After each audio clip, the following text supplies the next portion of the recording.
You talking? It's on? Yeah. Alright. So that's the camera's on? Yeah, everything's good, yeah. So anatomy difference between weightlifters versus powerlifters. So first thing that comes off my mind is back.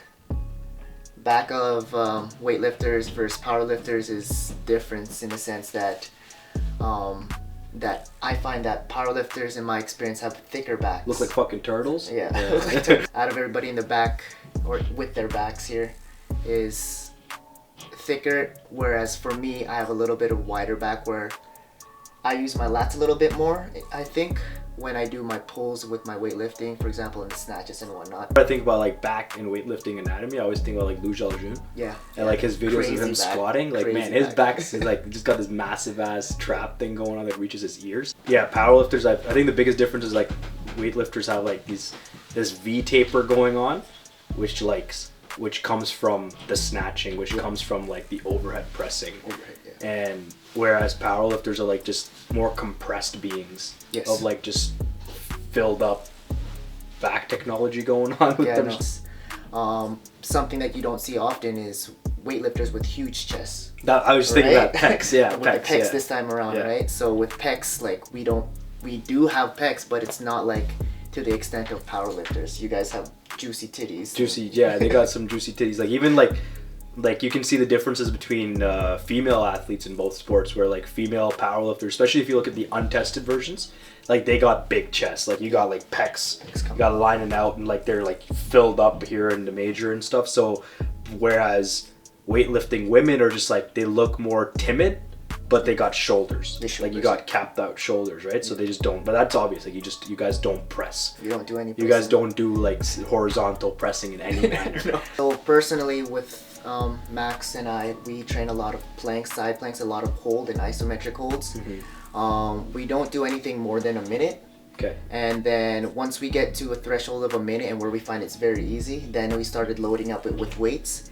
And you see this also very common in all powerlifting fields, or not necessarily fields, but training camps. So it's not just necessarily the Americans are doing just planks versus the Chinese weightlifting system, the Bulgarian system. Everybody's doing a lot of isometric holds, and I also think that comes into play as well with powerlifting. Do you find that you guys do a lot more planks, or do you guys do a little bit more dynamic stuff? Or I mean, it depends how. Like I wouldn't be doing dynamic stuff close to a comp, because it doesn't really mean like me doing a crunch or like a side hip shift. Like it doesn't really do me any justice when it comes to a competition. But like when it comes to training core, it's definitely like side planks, hip flexor work with like hanging leg raises, and Swiss ball stir pods, and that's pretty much like the concrete meat and gritty that just doesn't leave my program ever. Let's talk about quads. Quads, that's huge. That's the hugest difference. Like, well, I think one of the biggest things in powerlifting too is that people don't realize how much you need quads when you squat. Everyone's like, oh, you low bar squats, so all you got to train is your hinge, your glutes, and your hamstrings, and then you're gonna skyrocket. It's a part of it, but quads, like all the big squatters squat huge quads. Yeah. I guess the main difference between weightlifting and powerlifting is that we don't train low bar. Yeah. There is no advantage to us, so I guess that's why we have, I think, these bigger quads in general compared to powerlifters. Everything that we do is meant to keep our bodies upright, because again, comes back to the overhead positions. If you are leaning over in overhead, you're not gonna be holding like 200 pounds like this. There's no way. Yeah, you just can't do it. Yeah. Dump trucks, I feel like they both have dump trucks. Like I've seen TikToks of like the Chinese weightlifter dump trucks, and I just like stare at them. Like it's so nice. It's soothing. Yeah. I think that comes into play is that it's not necessarily, like genetic wise, but it's just the training that we do is quite similar when it comes to the lower body, right? Yeah, we squat. How many times do you squat, like for example, a week? I squat 5 times. 5 times. So you guys squat way more, but we squat like 2 or 3 times. Hook grip. You see a lot of people hook gripping and calling it that invincible grip. Like it's just like, if you use straps, it don't matter, because if you go on hook grip, and it's like this thing that's gotten, and like there's truth to it. I agree. I hook grip myself when I powerlift. When I deadlift. I hate the over under grip.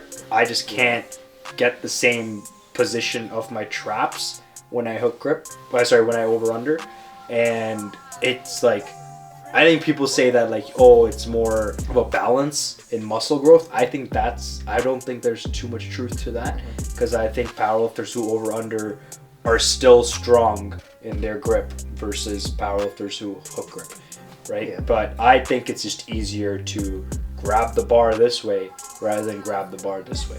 Yeah. But in an anatomy sense, we're gonna get Dr. Jordan Shallow right now to talk about what the main difference in anatomy between a hook grip and a over-under grip is. The hook grip. Now, the hook grip just allows us to use a double pronated, internally rotated shoulder position rather than, what's common in at least powerlifting circles, which is the over-under grip. Now, the over-under grip can give some advantage to those that have quote-unquote grip issues. As the bar rotates out of one hand, it actually rotates into locking the position on the other. Now, not exactly a scalable method of lifting the maximal amount of load, just because of that asymmetry as it works upstream into the glenohumeral joint, scapulothoracic joint, and ultimately to the rib cage and thoracic spine. So the reason both sports tend to gravitate to hook grip at its highest level, Olympic weightlifter, I think is obvious, right? We don't want to have a mixed grip coming off the floor into a catch position. As a powerlifter becomes more developed, stronger, bigger, they're going to oftentimes lose the ability to externally rotate at the shoulder. And as the ability to externally rotate at the shoulder diminishes, we become more reliant on the supination of the wrist to achieve the underhand position of the mixed grip deadlift. So that supination of the grip begins to tax the elbow joint, which is primarily a hinge, but the radial ulnar joint does act in the transverse plane to rotate. So if we're missing that transverse plane in the shoulder, the missing ability to externally rotate, we'll pick up by shortening the bicep under this, in this lengthened position, thus making it a little bit weaker. And as we supinate the bicep in an extended, or supinate the wrist using the bicep in an extended elbow position, we put a lot of undue stress at that radial ulnar joint. And again, the bicep's going to attach onto the radius. So that level of stress on the bicep tendon often can manifest as a tear in the distal bicep. So that's going to be something that ultimately you're just not going to run into with the hook grip. So when you're grabbing double over, you are protecting the bicep by allowing the pronation of the wrist to be an expression of internal rotation of the shoulder rather than having to have this torqued, externally rotated position with express supination at the wrist. So is hook grip overhyped in powerlifting? I don't think so. I think it's actually underutilized. Hook grip is a painful a skill to learn. It does tear the shit out of your thumbs for the most part, but I think if anything, it's probably underutilized when we look at the top, especially sumo deadlifters in the world, or at least in powerlifting. We're going to see a lot of them gravitate to the double overhand or hook grip. That's likely just due to attrition. You're probably not going to be pulling 1,000 pounds for very long if you're going to be doing it with an over-under grip.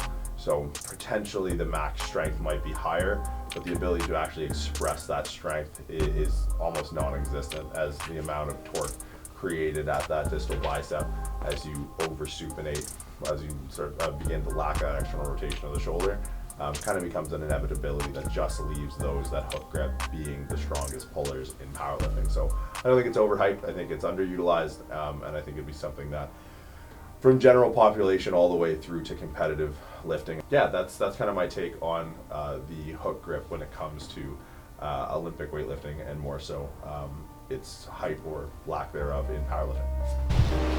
Yo. All right, so you guys have seen a video of us training today. We've seen weightlifter Runel, Coach Runel, get into a weightlifting workout, and myself get into a powerlifting workout. We're both in very different stages of training. I'm taking a deload right now, so I have barely any accessories.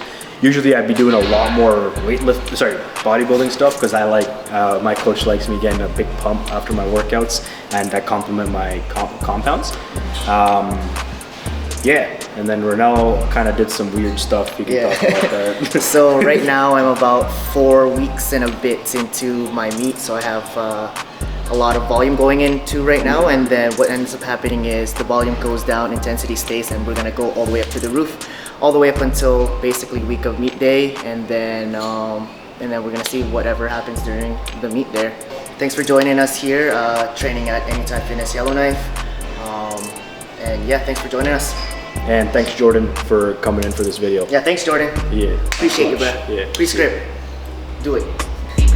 Yeah, push it, P. Turn me up. Turn me up, P.